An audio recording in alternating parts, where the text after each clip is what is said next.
malam, salam sejahtera. Terima kasih kerana bersama dengan saya di Nazilin Unity Channel.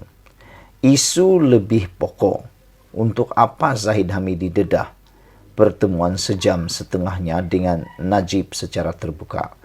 Itu persoalan paling besar dipetik daripada sabudinhusin.com. Persoalan yang sangat besar. Apa ataupun untuk apa Zahid Hamidi dedah pertemuan sejam setengahnya dengan Najib secara terbuka? Itulah isu lebih pokok di dalam isu yang sedang menular di media sosial berhubung dengan tindakan Zahid melawat Najib di penjara. Akhirnya Menteri Dalam Negeri Saifuddin Nasution Ismail terpaksa tampil menjelaskan bahawa Presiden UMNO Ahmad Zahid Hamidi telah diberikan kebenaran khas untuk melawat, membawa sejumlah makanan dan kemudian menjamu selera secara bersama sambil sembang-sembang selama 1 jam setengah dengan Najib Razak di penjara Kajang. Kebenaran khas tersebut, kata Saifuddin, diberikan mengikut Peraturan 86 dan Peraturan 99 dalam Peraturan-Peraturan Penjara tahun 2000 yang turut melibatkan kebenaran membawa makanan serta tempoh pertemuan berlangsung. Prosedur seterusnya untuk kebenaran khas tersebut ialah oleh Ketua Penjara atau KP Penjara. Yang penting dia maklumkan kepada saya maklum. Soal bagaimana dia memaklumkan dan sebagainya itu hanya prosedur tambah beliau. Belum pun setahun tempoh kerajaan perpaduan ini wujud, ini sudah kali kedua Zahid Hamidi memperoleh keistimewaan daripada Kementerian Dalam Negeri yang diterajui oleh Saifuddin.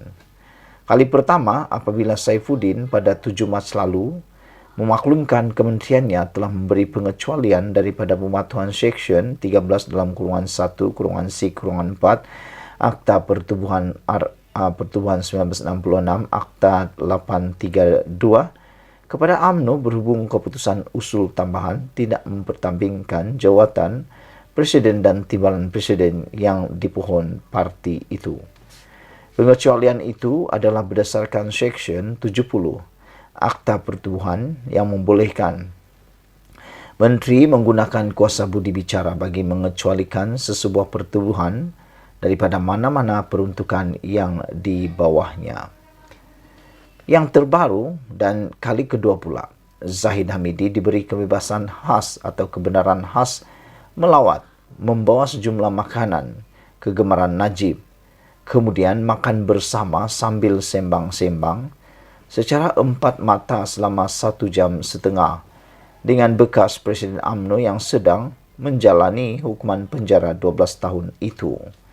Sebagaimana didedahkan Zahid Hamidi dalam ucapannya di PAU 2023 baru-baru ini, beliau memaklumkan telah mengadakan pertemuan dengan Najib selama 1,5 jam di penjara Kajang dengan diiringi timbalan Menteri Dalam Negeri Samsul Anwar Nasara, di mana sebelumnya mereka bertiga telah berjumpa selama 1/2 jam lamanya.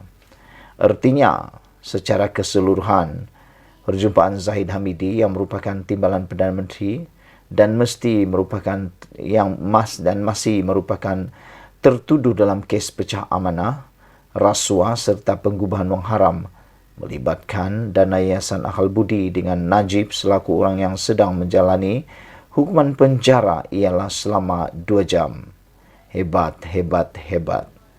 Begitupun berikutan penjelasan Saifuddin bahawa Zahid Hamidi telah diberi kebenaran khas untuk pertemuan dengan Najib, iaitu ia tidaklah ada kesalahan apa-apa dari segi undang-undang.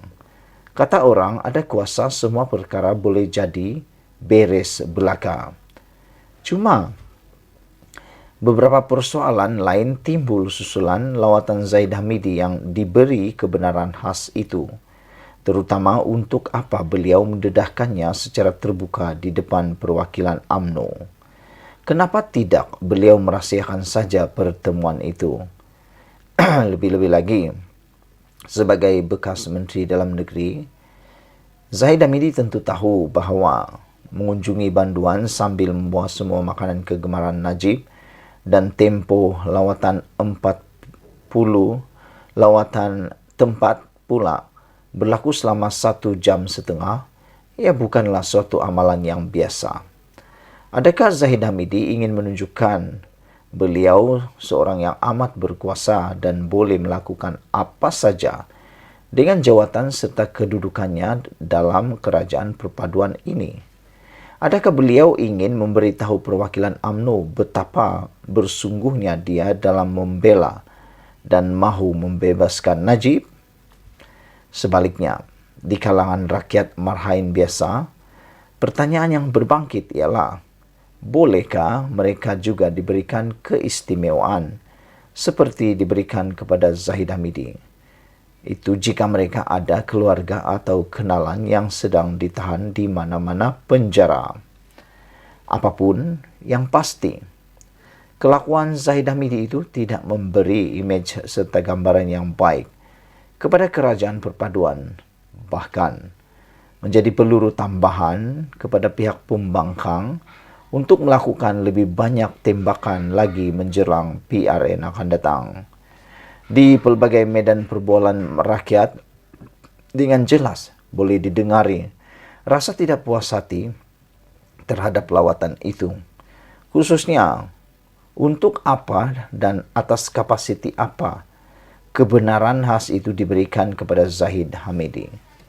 Kadangkala pelik juga, kenapalah sebagai pemimpin nombor 2 dalam kerajaan, Zahid Hamidi tidak cuba melakukan sesuatu yang tidak menyusahkan kerajaan dan Perdana Menteri di mata rakyat. Kalau beliau tidak mendedahkan secara terbuka pertemuannya dengan Najib itu, bukankah ia lebih baik? Ini satu persoalan yang patut kita jawab. Bukankah kalau Zahid tidak mendedahkan secara terbuka pertemuannya dengan Najib itu, bukankah ia lebih baik? Tapi apa sebenarnya yang mau dilakukan oleh Zahid Hamidi ini? Apa perkara tersirat yang coba disampaikan oleh Zahid Hamidi? Yang mana sehingga kan beliau, Zahid sendiri mendedahkan tentang perkara itu. Yang pada pendapat saya amatlah merugikan kerajaan perpaduan. Karena sekarang ini ia telah pun menambah peluru kepada Perikatan Nasional untuk menembak kerajaan perpaduan ini dengan lebih mudah lagi. Saudara-saudara, isu lebih pokok, untuk apa Zahid Hamidi dedah pertemuan 1,5 jam dengan Najib secara terbuka? Anda mungkin ada jawapannya. Malaysia kita punya, kita juga sama-sama cintai Malaysiaku. Bye-bye.